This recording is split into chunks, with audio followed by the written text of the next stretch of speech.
तो चलिए आज बात करते हैं भारतीय इतिहास के एक ऐसे मोड़ की, एक ऐसी जंग की जिसने हिंदुस्तान की किस्मत को हमेशा हमेशा के लिए बदल कर रख दिया। ये सिर्फ एक लड़ाई नहीं थी, ये कहानी है जबरदस्त बहादुरी की, धोखे की और सबसे बढ़कर बलिदान की। इस पूरी कहानी को समझने के लिए चलिए एक बहुत ही दमदार बात से शुरू करते हैं। सोचिए, क्या जुनून रहा होगा जब ये कहा गया, वो लाल किला जहां हमारे छत्रपति शिवाजी महाराज का बार बार अपमान हुआ, अब उस पर हमारा भगवा झंडा फहराएगा। ये सिर्फ शब्द नहीं थे, ये मराठा साम्राज्य का सपना था, उनका स्वाभिमान था। तो बात उस समय की है जब मराठा साम्राज्य अपनी ताकत की बुलंदियों पर था, मतलब एकदम पीक पर। अभी अभी दक्षिण में उन्होंने हैदराबाद के निजाम को एक जबरदस्त शिकस्त दी थी। उनका दबदबा, आप समझिए, लगभग पूरे हिंदुस्तान पर था और हौसले तो आसमान छू रहे थे। लेकिन देखिए, जहां बड़ी जीत होती है वहां बड़ी सियासत भी होती है। पेशवा दरबार में भी जश्न के पीछे कुछ और ही चल रहा था। एक तरफ थे शासक नाना साहेब पेशवा, फिर उनके चचेरे भाई सदाशिवराव भाऊ, जो उस वक्त के हीरो थे, दक्षिण की जीत के महानायक, और फिर थे महत्वाकांक्षी रघुनाथ राव, जिन्हें राघोबा भी कहते थे, और पेशवा के बेटे और वारिस विश्वासराव। ये चार नाम, ये इस कहानी के सबसे अहम किरदार हैं। सब कुछ ठीक चल रहा था और तभी उत्तर से एक बहुत बड़ी चुनौती ने दस्तक दी। अफगानिस्तान का बादशाह अहमद शाह अब्दाली। और उसे हिंदुस्तान पर हमला करने के लिए बुलाया किसने? गंगा के पास के अफगान सरदार रुहेला, और उनका मुखिया था नजीब उद्दौला। मतलब घर का भेदी लंका ढाए वाली बात हो गई। और फिर एक ऐसी घटना हुई जिसने आग में घी का काम किया। नजीब की सेना ने धोखे से एक बड़े मराठा सरदार दत्ताजी शिंदे की हत्या कर दी। बस, अब तो जंग होकर ही रहनी थी। अब यह मामला सिर्फ सियासत का नहीं रहा, ये अपनी धरती, अपनी मातृभूमि की रक्षा का सवाल बन गया था। तो पेशवा के दरबार में इस बात पर जोरदार बहस छिड़ गई। राघोबा बोले, ठीक है, मैं जाऊंगा, लेकिन मुझे एक बहुत बड़ी सेना और सोने से भरा खजाना चाहिए। लेकिन असलियत ये थी कि पिछले युद्धों में खजाना लगभग खाली हो चुका था। तब सदाशिवराव भाऊ आगे आए। उन्होंने कहा, जब बात मातृभूमि की रक्षा की हो तो हम कीमत नहीं देखते। और उन्होंने कहा कि वो कम संसाधनों के साथ भी इस मुश्किल मुहिम की कमान संभालने को तैयार हैं। और ये कोई छोटी मोटी सेना नहीं थी। जरा सोचिए, लगभग 1 लाख लोग। इसमें सिर्फ सैनिक नहीं थे, उनके परिवार थे, बूढ़े बच्चे थे, तीर्थयात्री थे। ये एक तरह से एक पूरा का पूरा शहर था जो पुणे से दिल्ली की ओर चल पड़ा था, अब्दाली से हिंदुस्तान को बचाने।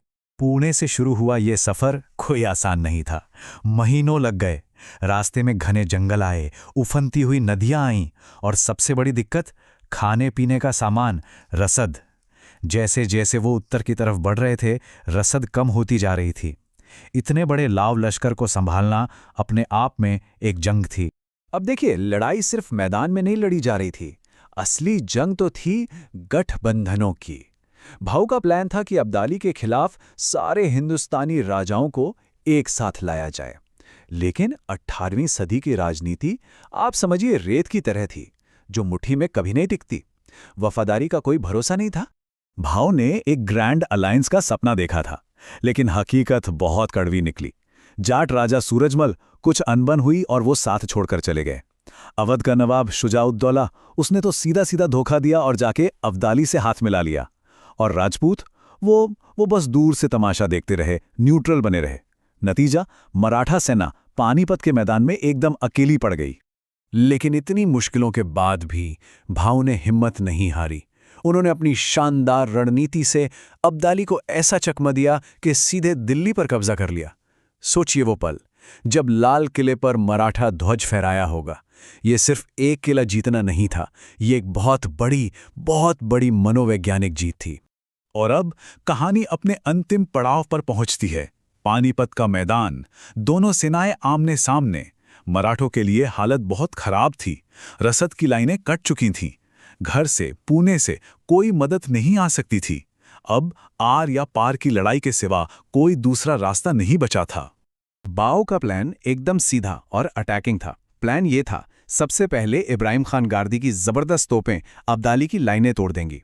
जैसे ही रास्ता बनेगा, मराठा घुड़सवार और पैदल सैनिक अंदर घुसकर दुश्मन के बीचों बीच हमला बोलेंगे और फिर किनारों से घेर कर दुश्मन को खत्म कर देंगे। एक निर्णायक जीत का प्लान था। और लड़ाई शुरू हुई। शुरुआत में तो ऐसा लगा कि मराठे जीत रहे हैं, उनका पड़ला भारी था, लेकिन फिर किस्मत ने ऐसा खेल खेला कि सब कुछ बदल गया। एक आवारा गोली सीधे पेशवा के बेटे और सेना के कमांडर विश्वासराव को जा लगी। जैसे ही वो अपने हाथी से गिरे, पूरी मराठा सेना का दिल टूट गया, उनका मनोबल चकनाचूर हो गया। पूरी सेना में अफरा तफरी मच गई। सैनिक एक दूसरे से पूछने लगे, सेनापति जिंदा है या नहीं? अगर वो जिंदा है तो हम लड़ेंगे, अगर वो नहीं रहे तो हम भाग जाएंगे।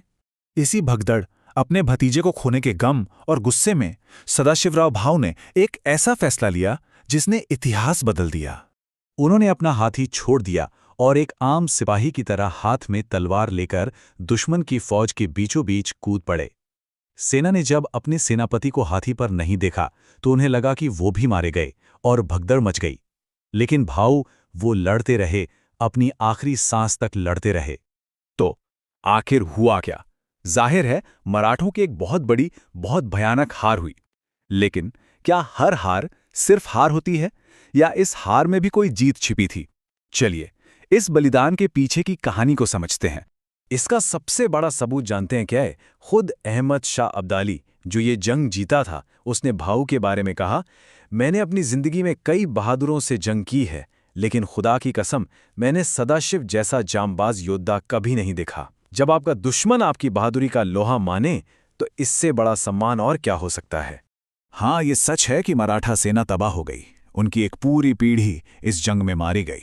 लेकिन अब्दाली भी इस जीत के बाद इतना कमजोर हो गया कि उसे वापस अफगानिस्तान लौटना पड़ा और वो फिर कभी हिंदुस्तान नहीं आया। और ये मराठा साम्राज्य का अंत नहीं था, सिर्फ 10 साल के अंदर महाजी शिंदे जैसे जबरदस्त नेताओं ने मराठों को फिर से खड़ा किया और दिल्ली पर दोबारा अपना परचम लहरा दिया। और यहीं पर आकर एक बहुत बड़ा सवाल खड़ा होता है। पानीपत में जो हुआ वो सिर्फ एक हार नहीं थी, वो बलिदान, वो बहादुरी, वो अपनी धरती के लिए लड़ने का जज्बा एक ऐसी अमर गाथा बन गया जिसने आने वाली न जाने कितनी पीढ़ियों को हिम्मत दी।